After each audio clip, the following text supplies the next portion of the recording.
So what are we going to do that, because there is a freedom of expression, so we are not going to put any limit on Rafia and Vijay to talk. We'll get Rafia to open the session. Rafia is an intellectual, she is a journalist, she is a writer, she is a scholar. She is currently a PhD candidate. She has written extensively, and one of the subject matters that she has been focusing on is Karachi and the ethnic regions of Karachi, which is quickly becoming like Beirut of old times. And she has been focused on that. She is from Pakistan, another beautiful country from South Asia, if you know. And one of the things that Rafia's difficulty is this, that she cannot, once she starts talking, she cannot stop. And this is what happened to her when she was in grade 2. And the teacher was so irked by her incessant questioning that she taped her mouth. And that was the day when her mom was going to visit the school. And she saw her daughter with her taped mouth, and she was actually quite amused and quite pleased to see that. So she was very grateful to the teacher to give her a method to deal with her witty and a chatterbox and a beautiful daughter, Rafia. So here she is. And there's also a lot of people, a lot of students from very wealthy families, because the elite in Pakistan are often the people who can afford to be artists. And by elite in Pakistan, obviously I mean, the feudal and the industrial elite that controls still most of the country's politics. So that's the student demographic in this art school. Now the first character is a professor in this art school, a good close friend of mine. This is a person who's trying to teach students about history and culture at a time when history and culture have never been more contested. And to understand what that means, as I was telling Dr. Prem this afternoon, if you want to understand young people in Pakistan today, you have to understand that it is a generation, this is the third generation after partition, right? Third and fourth generation after partition. And I would be the third. It's a generation without, in many ways, a picture of where they stand in the world. It's a generation that's raised on a largely erased history. And by that I specifically mean, for example, I grew up where history of the subcontinent of Pakistan started with the Muslim conquest of the subcontinent, right? Now, any of the rest of you would know that the subcontinent has a history that goes back thousands of years before that. Even in Pakistan, there have been artifacts, obviously, in Mohenjo-daro and other places that have been found that are, thousands of years BC. So, starting that history, but the point being, we only study the Muslim history of Pakistan.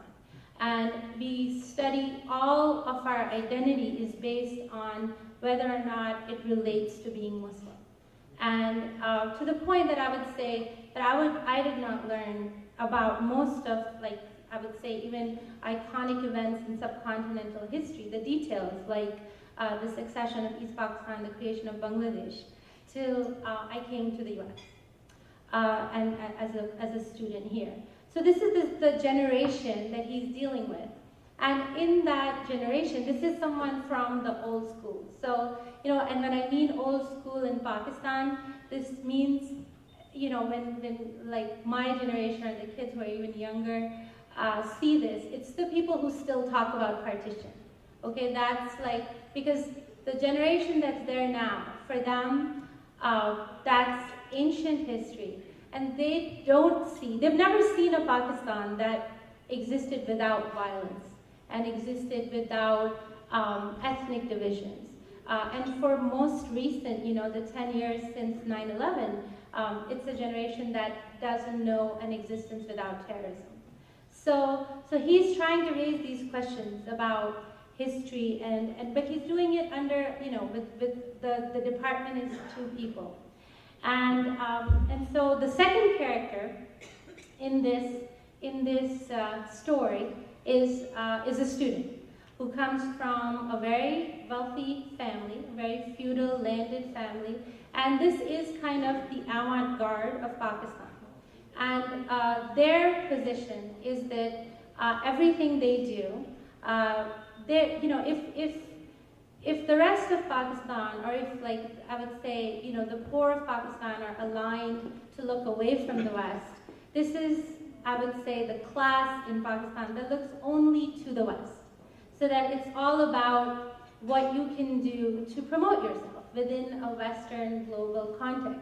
And in that sense, Pakistan has become cool, right? Because it's the most dangerous place in the world.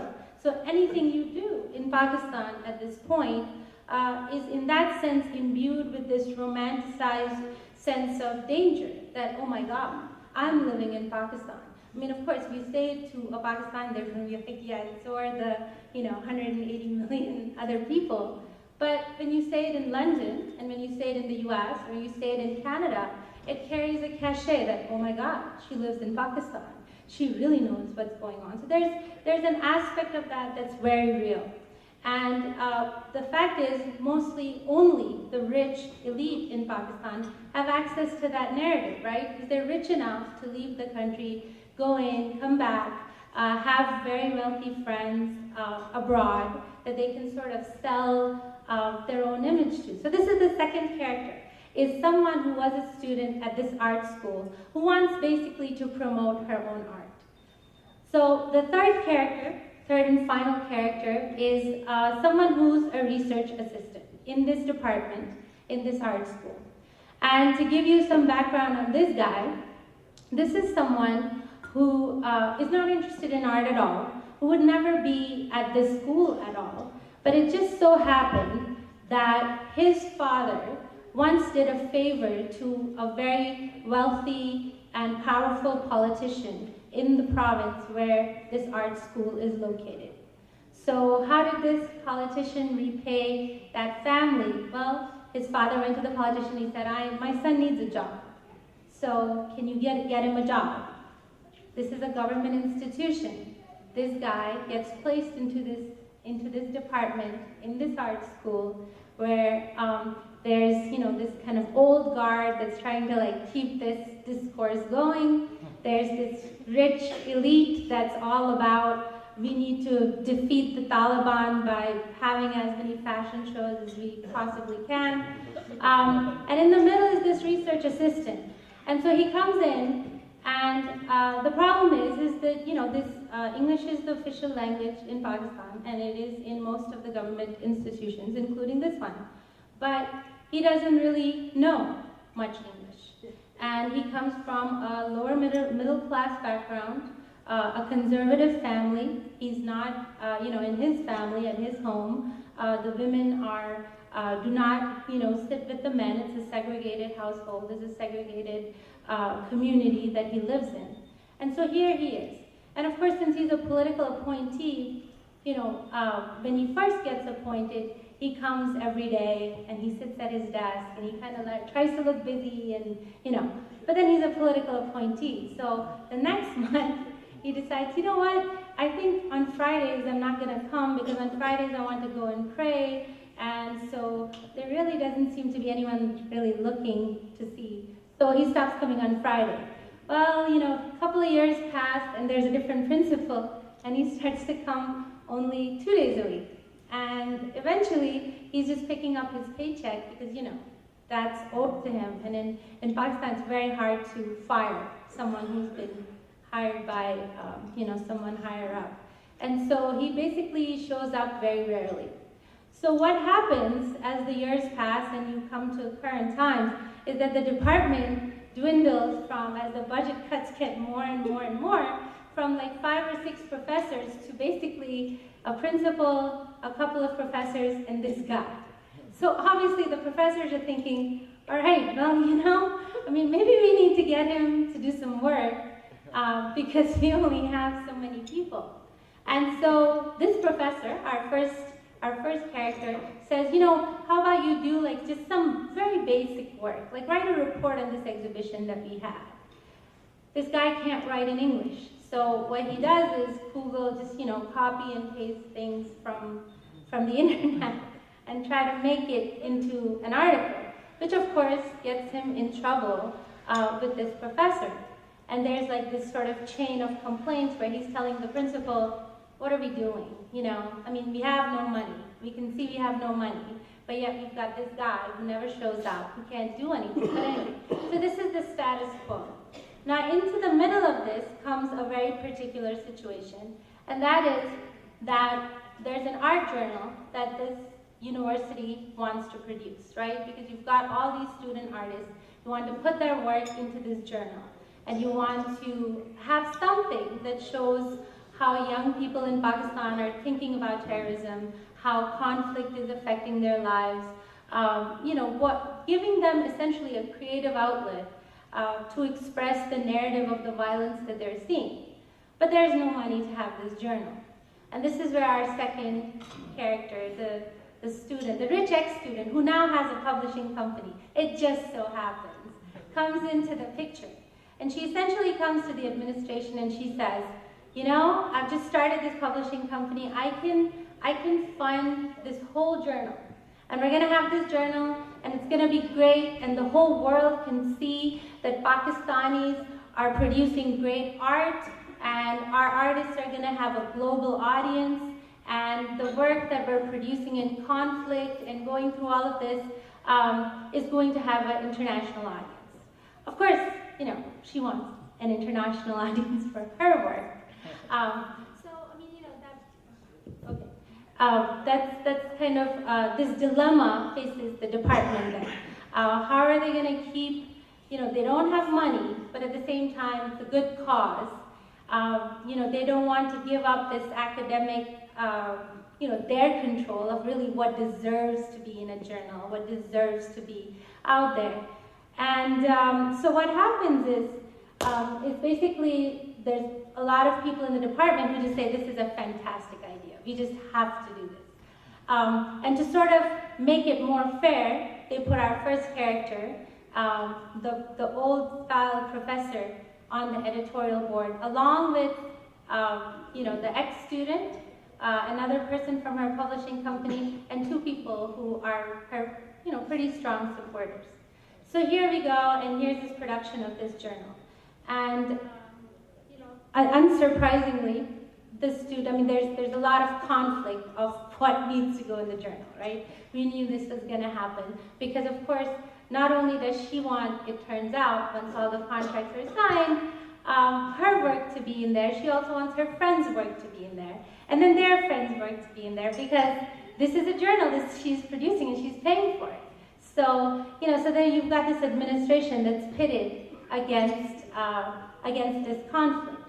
So what happens is that the journal gets published, okay? And the center work is, you know, is the work of this person, this artist who helped produce the journal. And it's you know, the picture under question is a picture that this is at the last editorial meeting that everyone's fighting about, is a picture that is a very provocative picture of a religious cleric and a young boy that very much alludes to pedophilia, to those sorts of connections between religious clerics in Pakistan, the mullahs, and the young boys that go to madrasas. But it's a very crude picture, and you know, it's not something that her art professors think should be in a journal that's showing the best work of the college. So our professor is the last holdout. But what happens is that she goes, since it's her publishing company, goes ahead and publishes the journal anyway, with the imprint of the art school, and here we go. Journal gets published, and you know, this professor doesn't know about it. One day, not very long ago, a pile of the journals is delivered to the department. And guess who gets the pile of the journals? Our research assistant. okay? He looks at these journals and he opens them, and every, prejudice or every sort of suspicion that he's had about the elite and sort of disconnected students who are very, very westernized in his opinion that come to this school is confirmed when he opens this journal, and the big picture inside it is of this religious cleric and this young boy. But of course, that's not enough. He has his own gripe. He's worried about his job. He's angry at this professor and the principal and the administration. So the first thing he does is take that journal and go to a very right-wing, hardline Sunni group. And the Sunni group takes it to a newspaper. And the next day, all the pictures in the journal are published in this Urdu newspaper, asking for the heads of the professor, the principal, the artist, and everyone on the editorial board. The next day, after that article is published, a huge mob of Sunni hardline extremist groups that actually are not made up of the students of the college basically circle and surround this department. They take the principal and the professor to the police station to register blasphemy cases against them. The police at that point refused to register the blasphemy case, and they were like, this can be resolved, this can be resolved. But, it was not resolved.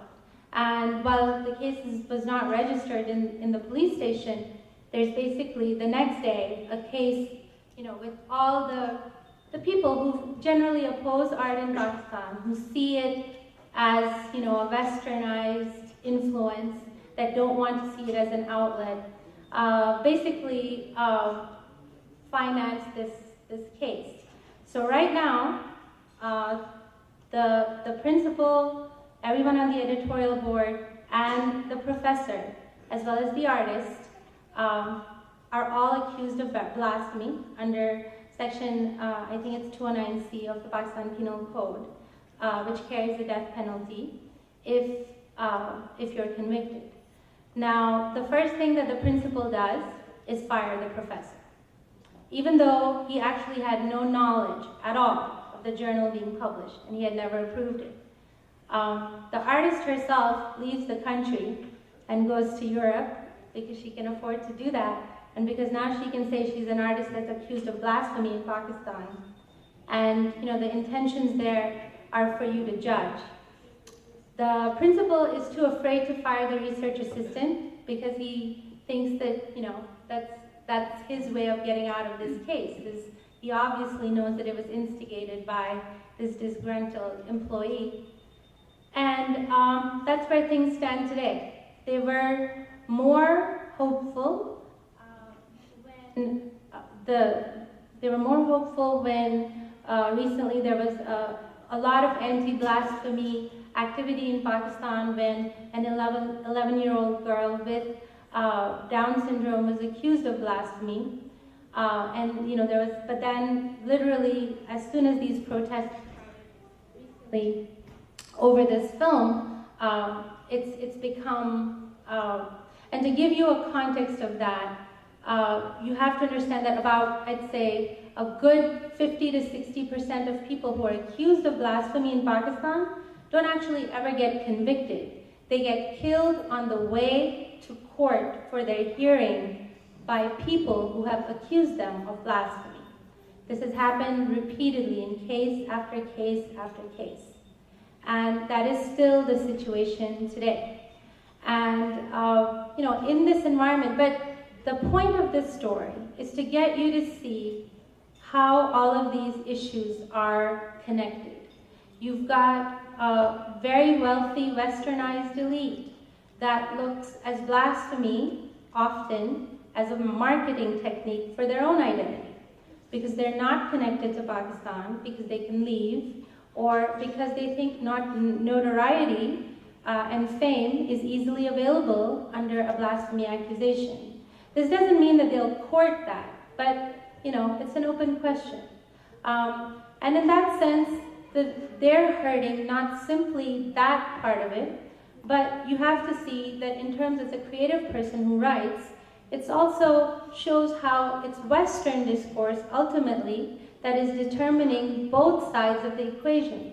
So you've got a westernized elite that's producing art because anything that is somehow derogatory to Islam is anointed in the West as incredibly brave and incredibly laudatory. And then you've got, some people, like this research assistant, who's never had a chance at the sort of education that the elite get, who don't see themselves progressing, who will take whatever opportunity they can get and want to hold on to it and feel very disenfranchised from the rest of this elite who they feel, because they speak English, and have access to the global world, are alienating them. So in some ways, art has been reduced to provocation and by blasphemy, and blasphemy has also taken out the spirituality out of religion, because it's reduced then to these accusations. I can make this accusation, that accusation. And of course, the people who are in the middle, regardless of how the case turns out, the fact is that this person has lost his job. He has suffered the most consequences of this. The principal still has his job. As far as I know, the research assistant does too. The artist has, fled and can probably continue to do that. And the people in the middle, the people who don't like either discourse, who don't like this sort of, pandering to this, oh my God, look at me, I can blaspheme, and then I'm such a provocateur, I'm such an artist. Or, the crude rhetoric that sees everything, everything Western as inherently inimical to Islam, are being crushed. And that's the situation of Pakistan today, is to try to speak between two very, very powerful narratives. One is powerful because they have all the money and the power, and they control large portions of the political system. And the other is powerful because their condition in some ways is so bad that they have no limits to what they can do. And they have nothing to lose. And so if you're in the middle, and if you have anything to lose at all, that's the question. So that's the story I have for you today, in an effort to try to get you to see, because you're going to see this. You're going to see this again and again and again. You're going to see the blasphemy issue come up again in Pakistan. You're going to see more riots, because that is the issue that galvanizes a lot of people and is increasingly becoming a mainstream discourse. But when you do, I want you to connect it now to these questions of opportunity and identity that we all face every day, that we try to negotiate for our children when we're trying to figure out what school they should go to or what college they should go to. It's the same desire, but you see a very dark iteration of it in Pakistan today. So thank you very much, everyone, for listening. Hello. Firstly, I want to appreciate all three of you, all three of you for kind of opening a really critical discussion. Zaki, I have a few, I don't want to say questions, but a few comments about your critique on media. And what I want to, I think everybody in this room, I'm more of a solutions person, not as so much of a problems. I don't like to focus too much on problems. So what I really want to, I think everybody wants to ask this question, is you're talking about the discourse of media and the idea of Western imperialism and Western elitism that's propelling propelling blasphemous media. But I really encourage you to challenge yourself to ask the question, and also as well people on the floor, that what is really perpetuating blasphemous media? Is it the Western elitist viewpoint of Muslim countries and Pakistan in general, or is blasphemous media taking advantage of the disparities in a country? If you look at blasphemous media, they're not focused on Western countries, they're focused on primarily Muslim countries that are economically unstable. So if you look at it that from that viewpoint, it becomes a very solvable issue. Pakistan is a disparate population. 60% of its population is rural. Over 30% of the GDP goes to defense. It's not poor. It's not a poor country, but you have an incredible amount of brain drain in the country. The intellectual capacity is not there anymore. Of course, it becomes a very opportunistic country to have blasphemous media. So when we focus on the problem, we focus on the West, and we focus on trying to fix the West. But I really encourage people to think about what's happening in their country. And even though I wasn't born in Pakistan, I consider myself very much Pakistani. And I really encourage people to think about what's happening there. How much of your population is poor? When blasphemous media is out there, where is it expressed? It's not expressed in the elite population. It is expressed in the lower socioeconomic class. It's expressed through class differences, through socioeconomic differences, and through religion. Often the problem is not religion itself, it's the disparities that are expressed in the population. So I really encourage people to look away from the blasphemy side of it and ask yourself, when you're reading a news article, what's really going on here and why? So. Thank you, Amina. Who is going to answer? Well, thank you so much for your comments. I actually agree with you. And I didn't think that the story that I was presenting was a critique, really, of Western media or either way. It's actually trying to get people to think, the divide is supposed to kind of be, to show how the local dynamics in Pakistan, even the ones that are, say, pro-Islamist or pro-jihadi, are just as influenced by what gets attention in the West as the other side.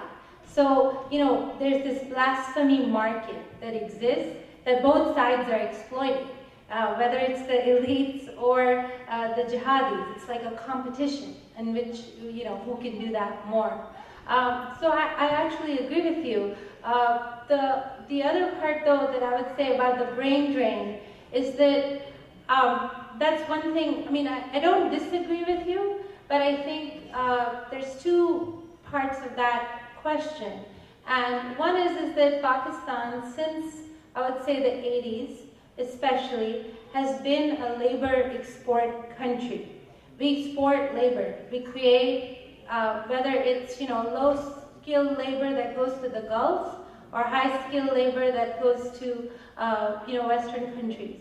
So, but that is not part of our identity in Pakistan. So say a country like the Philippines, which also is a labor exporting country, very much has trade and economic policies that understand that.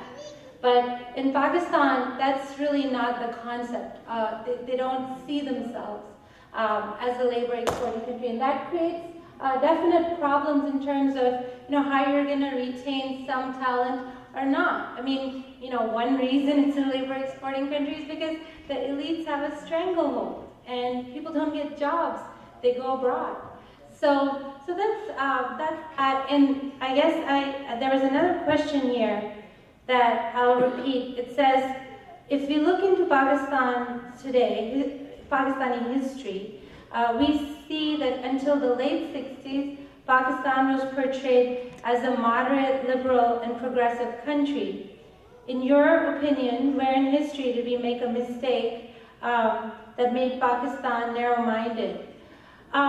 I would say, that looking back, I think at history in that way was, I guess would be like, if you had a broken marriage and you look back and you see, okay, where did this relationship fall apart? And it's a difficult thing to do, and it's a subjective question, and I think everybody here would have a different answer of where exactly that happened. But I will say, in terms of just the demographics of the country right now, like I said, we have a youth bulge, and it's been over 10 years since 9/11. We're a labor exporting country. There's a lot of people who can't get jobs because their whole market was to go abroad. whether it's doctors or it's low-skilled laborers. Is Saudi Arabia, which is one of the biggest importers of Pakistani labor, reduced by I think it's 40% or something the number of visas that are given to foreign workers following the Arab Spring. Of course, post 9/11, security laws mean that Pakistanis can't leave Pakistan. So you've got a situation where this country is being isolated globally. And so increasingly, they're vulnerable to a discourse that says, who cares about the world? We're gonna just, we're gonna have our own world here, and we're gonna set up a quasi-system, and we hate everything about, global progress, and we just, to the point that even Islam in Pakistan, I've studied Islamic law. Islamic law in Pakistan currently is not anything to do with the rules of Islamic jurisprudence. It's what is most visibly and blatantly anti-Western. So that's what you're dealing with, is that paradigm is so huge. And, to go with what Vijay was saying, I'll also tell you that as an ordinary person, when you're there, you feel incredibly frustrated. I'm from Karachi. It's a city of 18 million people. All the NATO shipments to Afghanistan go through the port of Karachi. That means that every time any of the many political, religious, whatever parties have a strike or a sit-in or something protesting NATO, that city comes to a standstill. That means that people can't go to work, they can't, and this happens on a weekly basis now. And when you have that level of disruption in your life, not to mention all the other problems of any developing country. You don't have water, you don't have electricity, you have to look for a job, your kid is sick. All the other stuff, it's a pressure cooker. That's what it's like. If you go there, you spend 2 days there, you'll see what I'm talking about. It's a pressure cooker because the external influences, the internal problems, and then, all the usual problems that come with being a developing country make it precisely that. So if you ask me where it went wrong, I would say, the past post 9/11, Pakistan has seen a very, very rapid devolution for all of these reasons. So thank you. There was one friend there who raised his hand. I want to come in from Mr. Prashant.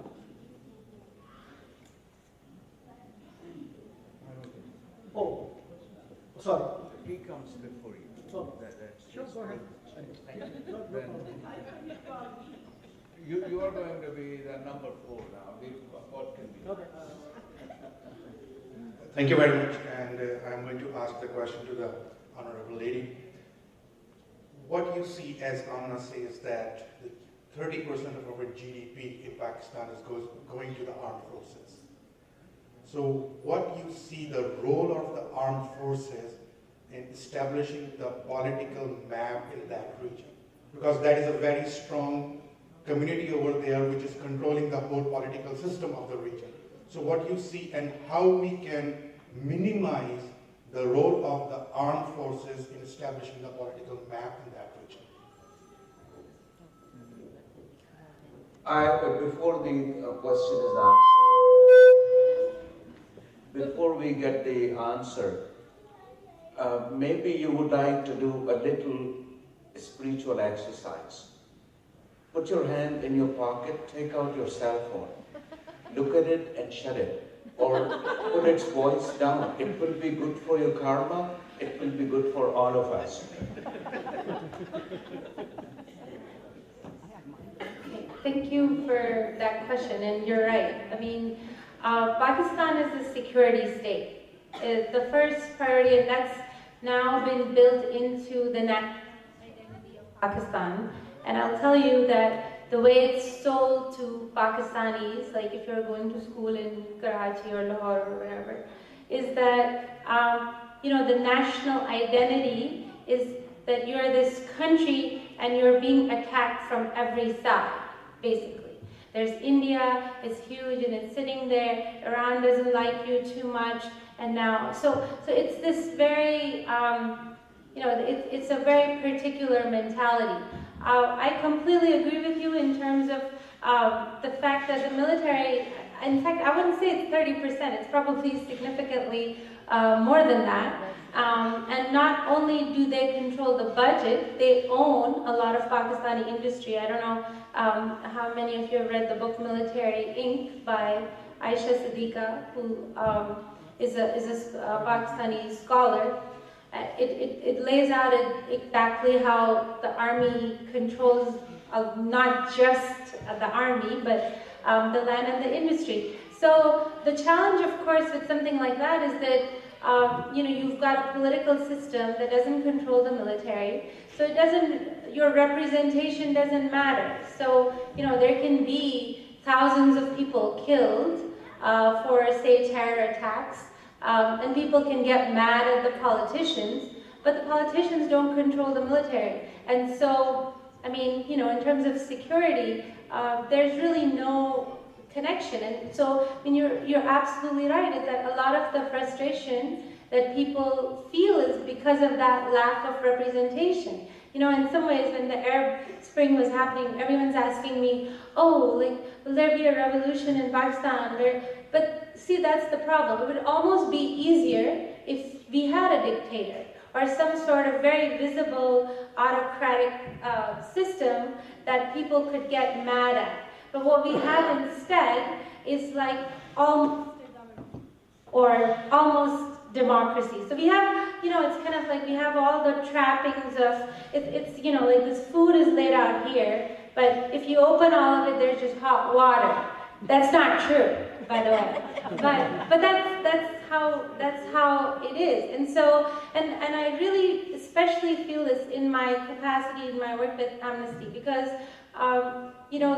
that's the challenge even of international organizations that are looking at countries like Pakistan. Because, for example, for blasphemy, okay, this is a bad law, but if you look at some issue like women's rights, right? People can point to laws that exist on the books in Pakistan and say, well, you've got this great law that gives you such a great quota, and representation. But that's the problem, is that we have all the trappings, we have all the costumes, people have learned to say the right things when they come on TV, in terms of, the politicians as well as the military generals, but we don't have actual representation. Because the real powerful institutions in Pakistan are not accountable to anybody except themselves.